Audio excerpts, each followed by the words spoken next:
haven't been able to post very much recently because I've been on holiday and I've got loads of work to do.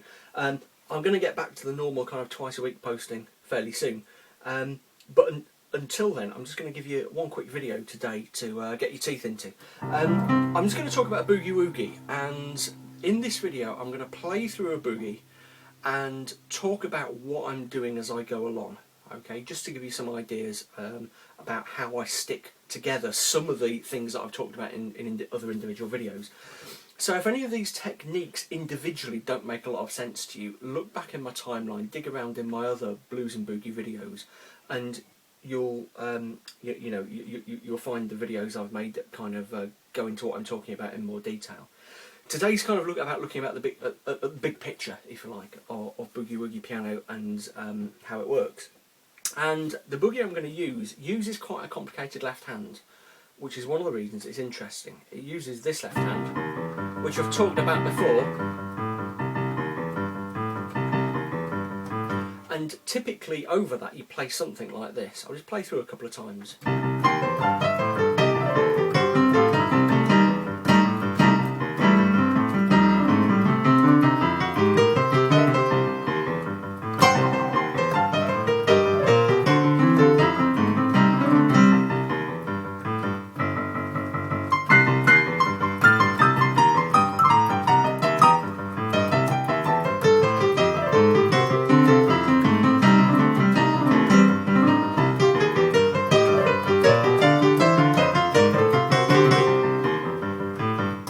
You get the idea.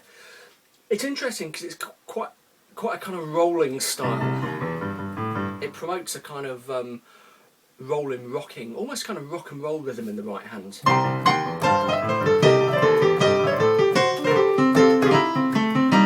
So I find myself doing a lot of those kind of rolling motions as I come down.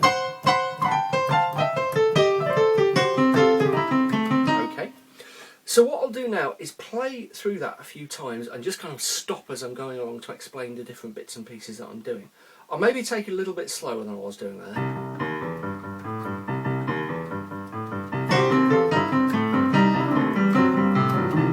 Okay, look at that again. That's a very kind of standard riff. The other week I made a video about taking ordinary riffs and extending them. So the basic riff I'm using there is very simple.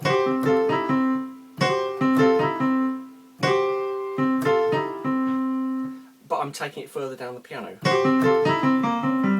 building that in, so we get something like this.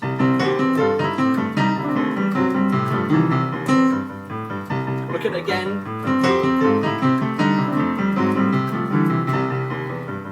Classic trap you fall into there. It's really easy in boogie because you're kind of locked in one position in the left hand. If the natural conclusion of what you're doing in the right clashes, you can have all sorts of trouble. Yeah.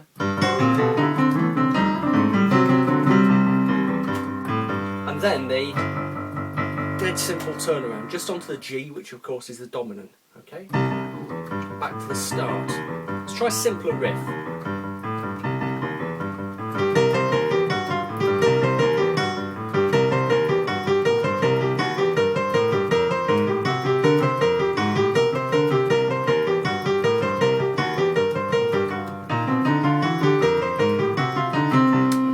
That's a lovely example of a riff that sounds pretty cool, and it's just built on a few notes of the blues scale. I was just taking 4 notes of the C blues scale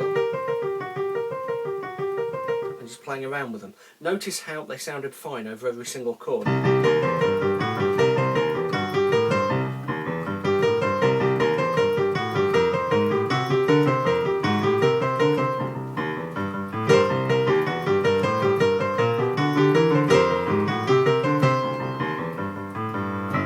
There's a turn around again. The way to get good at that kind of thing is, first of all, to really know your blues scale, be really comfortable with it.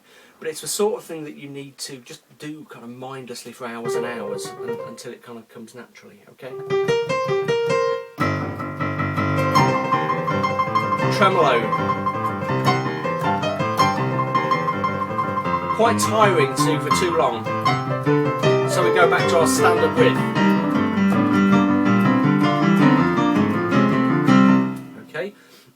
That one I was doing at the end there is quite cool. You go on to G chord, the dominant.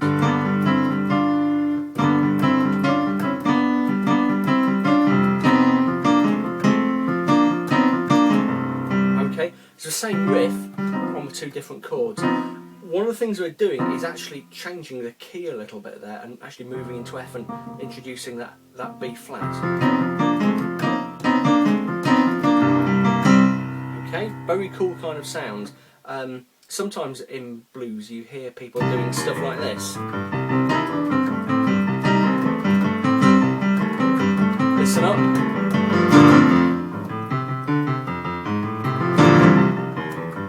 Notice how we built the B flat chord in there. Okay, again, moving out of the key just to add a little bit of interest. There. Let's move on.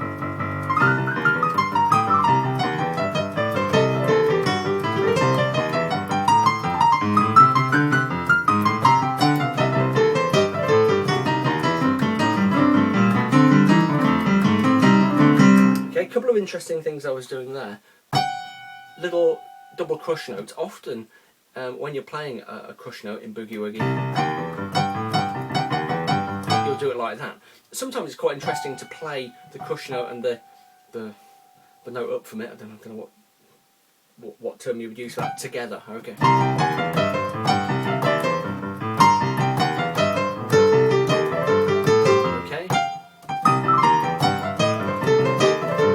Sounds especially good if you give them a little bit of a, you know, a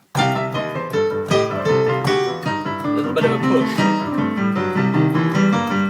The other tricky thing I was doing there was going up.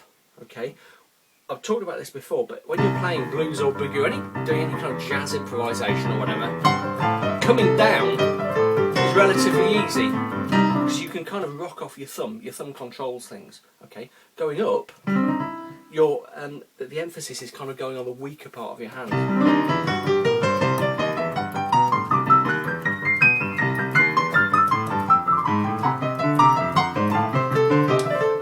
You see that in a lot of improvisers. Their best run, it's certainly true of me, their best runs, their flashiest improvisations are on the way down, and they might be very good on the way up, but it's a little bit less confident. If you want to get up quickly and easily, and you want to build some sort of bridge, think about using an arpeggio like this.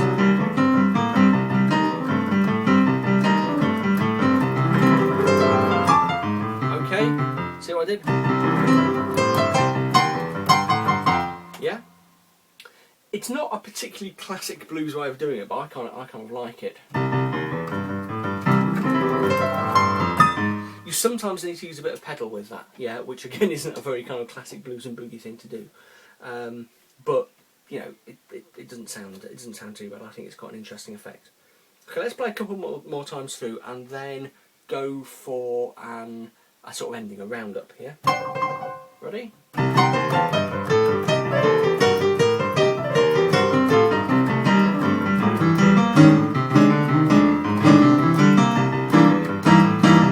Something else you can do quite interesting. Play those really sort of dirty, nasty, bluesy chords like that.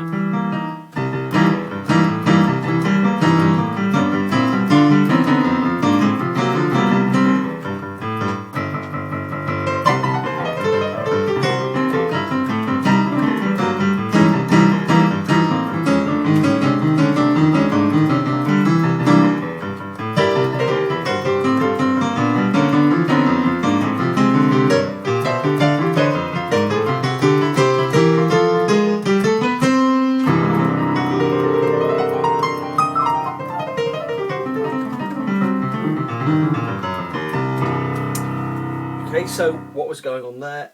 At the end of the final time through, I repeated the 5/4. So we got a. You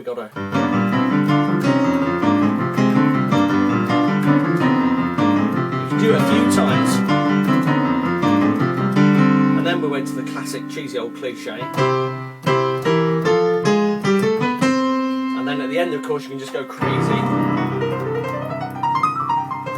That's all bits of blues scale and riff stuck together in a fairly sort of random way, which looks impressive, but it's quite easy because you're not playing it in time. It's really sort of rubato. Yeah.